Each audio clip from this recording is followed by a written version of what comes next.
Hi hello வணக்கம். நம்ம ஃபன்பாட்டா சேனல்ல ரிவ்யூ டயத்தில் இன்னைக்கு நம்ம பார்க்க போற படம் இந்த வாரம் வெளிவந்திருக்கிற கோபுரம் பிலிம்ஸ் திரு அன்புச்செழியன் அவர்கள் தயாரிப்பில் ஆனந்த் நாராயணன் அவர்களது இயக்கத்தில் சந்தானம், பிரியாலயா, தம்பி ராமையா, விவேக் பிரசன்னா, முனிஷ்காந்த் மற்றும் பலர் நடித்துள்ள இங்க நான் தாண்டா கிங் என்ற திரைப்படம். பெருங்கடல் ஆடிய சென்றார் ஒருங்குடன் ஓசை அவிந்தபின் ஆடுது மென்றற்றால் இட்சை குறைவினை நீக்கி அறவினை மற்றறிவோம் என்றிருப்பார் மாண்பு என்கிறது நாலடியார். இந்த வரிகளுடைய விளக்கம் என்ன அப்படின்னா, ஒருத்தர் கடல்ல குளிக்க போனதுக்கு அப்புறம் ஐயோ மிகப்பெரிய அலை வருது, மிகப்பெரிய ஓசை இருக்கு அப்படின்னு சொல்லி அதுக்காக பயந்து இந்த அலையெல்லாம் அடங்கட்டு அதுக்கப்புறம் குளிப்போம் அப்படின்னு நிக்கிறது எவ்வளவு பெரிய தவறோ, அதே மாதிரி நம்ம கஷ்டப்படுறோம், நமக்கு பணம் நிறைய சேரட்டும், அதுக்கப்புறம் நம்ம தர்மம் பண்ணுவோம் அப்படின்னு சொல்லி இருக்கிறதும் ஒண்ணுதான் அப்படின்னு சொல்லி இந்த வரிகள் நமக்கு அழகா சொல்லுது. இதை ஏன் நான் இங்க சொல்றேன் அப்படின்னா, நடிகர் சந்தானம் அவர்களும் இந்த திரையுலகம் ஒரு மிகப்பெரிய திரைக்கடல். இந்த கடல்ல எவ்வளவு பெரிய ஜாம்பவான்கள் கதாநாயகனா இருக்கும்போது ஐயோ நம்ம ஒரு சாதாரண காமெடி நடிகராக தானே இருக்கோம், நம்ம எப்படி கதாநாயகனா நடிச்சு ஜெயிக்க முடியும் அப்படின்னு நினைக்காம தைரியமா இறங்கி அதற்கு ஏற்றாற் போல தன்னுடைய பாதையை அமைத்து நிறைய வெற்றி படங்கள் கொடுத்துட்டு இருக்காரு. அந்த வரிசையில இங்க நான் தாண்டா கிங் அப்படின்ற படமும் இப்ப சேர்ந்திருக்கு. பொதுவா நம்ம ஒரு படத்துக்கு போறோம், அது என்ன படம், என்ன ஜேனர், காமெடி ஜேனர், ஓகே அப்படின்னு சொல்லிட்டு காமெடி ஜேனரா நல்லா சிரிச்சு என்ஜாய் பண்ண போறோம், லாஜிக்கே பார்க்காம சிரிச்சு என்ஜாய் பண்ண போறோம் அப்படின்னு சொல்லி அந்த படத்துல உட்கார்ந்தோம் அப்படின்னா கண்டிப்பா அந்த படத்தை நம்ம முழுசா சிரிச்சு ரசிச்சு வெளியே வரலாம். அப்படி ஒரு படம் தான் இந்த படம். இந்த படம் இந்த படத்துல சொல்லவே வேணாம், இந்த படத்துல சந்தானம் இருந்தாலே எப்படி காமெடியா இருக்கும் அப்படின்னு சொல்லி பார்ப்போம். இங்க தம்பி ராமையா சார் வேற கூட சேர்ந்திருக்காரு. ரெண்டு பேருடைய காமெடி ரொம்பவே அழகா ஒர்க் அவுட் ஆயிருக்கு. மற்ற நடிகர்களும் ரொம்ப அழகா அவங்களுக்கு ஈடா தன்னுடைய நடிப்பை கொடுத்து எல்லா இடங்களையும் நகைச்சுவை எங்கேயுமே என்னடா அது மொக்க காமெடி போர் அடிக்குது அப்படிலாம் இல்லாம ரொம்ப அழகாவே இந்த படத்தை இயக்கியிருக்காரு. இந்த படத்தை தயாரித்து கொடுத்துருக்காங்க இந்த நிறுவனம். அதாவது இந்த படத்தினுடைய கதை என்ன அப்படின்னு சொல்லி பார்த்தோம் அப்படின்னா, சந்தானம் ஒரு 25 லட்ச ரூபா கடன் இருக்கு. அவர் ஒரு மேட்ரிமோனியில ஒரு நண்பர்கிட்டயே வேலை பார்க்குறாரு. அவருக்கு திருமணம் ஆகலை. அந்த நேரத்துல ஒரு புரோக்கர் நம்ம மனோபாலா சார் தான் புரோக்கர். அவர் என்ன பண்றாருன்னா தவறா தம்பி ராமையா ஒரு அரச குடும்பம் அப்படின்னு சொல்லி அதை ஏமாத்தி சந்தானத்துக்கு திருமணம் பண்ணி வச்சிடறாங்க. அதுக்கப்புறம் அவருடைய நண்பர் இறந்துடுறாரு, பிணமாயிடுறாரு. அந்த பிணத்தை எடுத்துக்கிட்டு அவங்க போய் என்ன பண்ண போறாங்க, அந்த பிணத்தோட அந்த படம் ஃபுல்லா டிராவல் ஆகுது.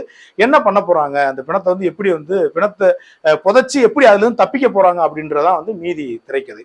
பொதுவா இந்த மாதிரி பிணத்தை வச்சுக்கிட்டு படம் ஃபுல்லா டிராவல் பண்ணுன்றது ஒரு மிகப்பெரிய கஷ்டமான விஷயம். ஏன்னா அதை தூக்கிக்கிட்டே அதுக்கு நிறைய மெயின்டைன் பண்ணிக்கிட்டே இருக்கணும். அப்படி பார்க்கும்போது கஷ்டப்பட்டு இருக்கக்கூடிய அந்த வரிசையில் உள்ள படங்கள் எல்லாமே இதுக்கு முன்னாடி வெற்றி அடைஞ்சிருக்கு. உதாரணம் சொல்லணும்னா பஞ்சதந்திரம்லாம் எவ்வளவு நம்ம பார்த்து சிரிச்சு எத்தனை தடவை பார்த்தாலும் சிரிச்சு என்ஜாய் பண்ணியிருக்கோம். அதே மாதிரியான ஒரு படம் தான் இங்க நான் தாண்டா கிங். படத்துல இன்டர்வலுக்கு முன்னால ஒரு பாட்டு, இன்டர்வலுக்கு அப்புறம் ஒரு பாட்டு. இன்டர்வலுக்கு முன்னால வரக்கூடிய மாயன் அப்படின்ற பாட்டு உண்மையிலே கேட்கறதுக்கு பாக்குறதுக்கு அந்த காட்சி தொகுப்பு எல்லாமே ரொம்ப அருமையா அமைஞ்சிருக்கு. ஒளிப்பதிவா இருக்கட்டும், மியூசிக்கா இருக்கட்டும், எல்லாமே ஒட்டு மொத்தமா பட தொகுப்பா இருக்கட்டும், நடித்த விதமா இருக்கட்டும், நடிகர்களா இருக்கட்டும், இது எல்லாமே கரெக்டா ஒரே நேர்கோட்டில் அமைஞ்சு இந்த படத்தை வெற்றிக்கு அழகா கொண்டு நிப்பாட்டியிருக்காங்க. ஏன் அப்படின்னா ஒரு படம் ஒருத்தவங்களை அழுக வைக்கணும் அப்படின்னு சொன்னா ஈஸியா அழுக வச்சிடலாம். ஒருத்தவங்களை கோவப்படுத்தணும் அப்படின்னா ஈஸியா கோவப்படுத்திடலாம். ஒருத்தவங்களை சிரிக்க வைக்கிறது ரொம்ப கஷ்டம். அதை விட முக்கியம், தொடர்ச்சியா ஒரு படத்துல அங்கெங்கே காமெடி இருக்கு, அதுக்கப்புறம் படம் வேற ஜேனர் படம் அப்படின்னு இல்லாம முழுக்க முழுக்க நகைச்சுவை படத்துல முழுக்க முழுக்க அந்த காமெடியை நம்ம தொடர்ந்து சிரிச்சு படம் முடிஞ்சு வெளியே வரும்போது இது ஒரு நல்ல நகைச்சுவை படம்னு சொல்ல வைக்கிறது மிகப்பெரிய கஷ்டம். அதை உண்மையிலேயே கஷ்டப்பட்டு ரொம்ப அழகா எடுத்து கொடுத்துருக்காங்க. ஏன் இதை நான் உறுதியா சொல்றேன் அப்படின்னா, பக்கத்துல ஒரு குடும்பத்துல 2 சின்ன பையன், ஒரு அம்மா, இவங்க எல்லா பேருமே நல்லா அந்த சின்ன பையல நல்லா என்ஜாய் பண்ணி அந்த சேசிங் காமெடி எல்லாத்துக்கும் அந்த அவர் பணத்தை வச்சு பண்ற காமெடி எல்லாத்துக்குமே நல்லா விழுந்து விழுந்து சிரிச்சாங்க. அப்பே நினைச்சேன் சரி இது ஒரு நல்ல நகைச்சுவை படமா வந்திருக்கு அப்படின்னு சொல்லி. ஆக ஒட்டுமொத்தமா இந்த படக்குழுவிற்கு ஒரு மிகப்பெரிய வாழ்த்துக்கள். இன்னும் இது போல நிறைய காமெடி படம் கொடுத்து மக்களை மகிழ்விக்கணும் அப்படின்னு சொல்லி ஃபன்பரோட்டா சேனல் வழியா வாழ்த்துக்களை தெரிவிச்சுக்கிறோம். அதோட ஒரு முக்கியமான விஷயம் நல்லா கேளுங்க. ஒரு திரைப்படம், அந்த திரைப்படத்தினுடைய குழு படத்தை தயாரிச்சு வெளியிடக்கூடிய ஒட்டுமொத்த குழுவும் அந்த படம் தோத்து போயிடணும், அந்த படம் ஹிட் ஆகக்கூடாது அப்படின்னு சொல்லி யாருமே வேலை பார்க்க மாட்டாங்க. எல்லாருடைய உழைப்பும் அந்த படத்தை வெற்றி பெற வைக்கணும் அப்படின்றதா தான் இருக்கும்.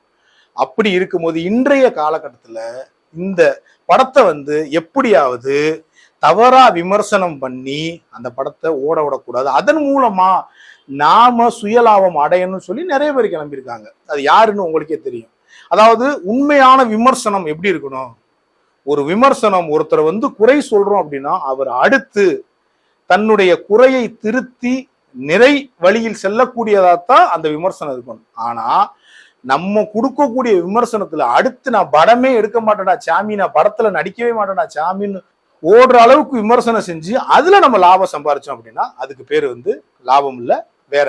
ஆக ஒரு படத்தை விமர்சனம் செய்யுங்க. ஒரு படத்தை பார்க்க போகும்போது படம் பார்க்க போறோம், இந்த படம் வந்து எப்படி எடுத்திருக்காங்க, எந்த மாதிரி இந்த படம் நமக்கு ஒரு மகிழ்ச்சியை கொடுக்குது, நமக்கு ஒரு அனுபவத்தை கொடுக்குது அப்படின்ற மனநிலையோட தான் போய் அந்த படத்தை நம்ம போய் பார்க்கணும். உதாரணமா வந்து ஒரு கதை சொல்லுவாங்க. என்ன அப்படின்னா, ஒரு மன்னர் அந்த ஊருக்கு வந்து ஒரு மிகப்பெரிய ஞானி வந்திருக்காரு. ஊர் மக்கள்லாம் பேசிக்குவோம் பெரிய ஞானி அப்படின்னு.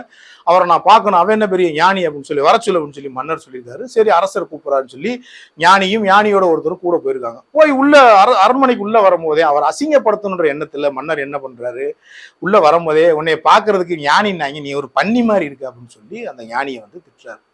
அப்ப அந்த ஞானி சொல்றாரு வந்து, எனக்கு நீங்க வந்து புத்தரா தெரியுறீங்க அப்படின்னு சொல்லி சொன்னா பக்கத்துல வந்தவர் கேட்கிறாரு, என்னங்கய்யா உங்களை போய் ஒரு பன்னின்றாரு, நீங்க அவர் புத்தர்ன்னு சொல்றீங்களே அப்படின்னு சொல்லி சொன்னதுக்கு அவர் பதிலா சொல்றாரு, நாம எப்படி நம்மளை எப்படி நினைச்சிட்டு பாக்குறோமோ அப்படித்தான் அவங்க தெரிவாங்க, அந்த வகையில நான் வந்து அவர் புத்தரா தான் பாக்குறேன் அப்படின்னு சொல்லி சொன்னோன்னு தன்னுடைய தவறை உணர்ந்து அந்த அரசன் வந்து தலையை விழுந்தார். அப்படித்தான் இங்க நாம ஒரு படத்துக்கு போகும்போது இந்த படம் எப்படி எடுத்திருக்காங்க, எந்த மாதிரி அந்த படம் நம்மளை கவருது, அதுல இன்னும் நம்ம என்ன ஆட் பண்ணிருக்கலாம் அப்படின்ற மனநிலையோட என்ஜாய் பண்ணணும், சிரிக்கணும், அழுகணும் அப்படின்ற மனநிலையோட போய் படம் பார்த்தோம் அப்படின்னா அந்த படம் வந்து சுமாரான படமா இருந்தா கூட அந்த படம் பார்க்கறதுக்கு நல்லா இருக்கும். ஆனா எப்படியாவது இந்த படத்தை ஓட விடக்கூடாதுன்னு முடிவுல உட்கார்ந்தோம் அப்படின்னா இந்த கதையில வர்ற மாதிரி அவர் கண்ணுக்கு என்னவா தெரிஞ்சிச்சோ அதே மாதிரிதான் மிகச்சிறந்த ஒரு படைப்பா இருந்தாலும் அவங்க கண்ணுக்கு தெரியும் அப்படின்றத இந்த நேரத்துல இந்த பதிவுல நான் தெரிவிச்சுக்கிட்டு, இந்த நான் தாண்டா இங்க கிங் அப்படின்ற படம் வந்து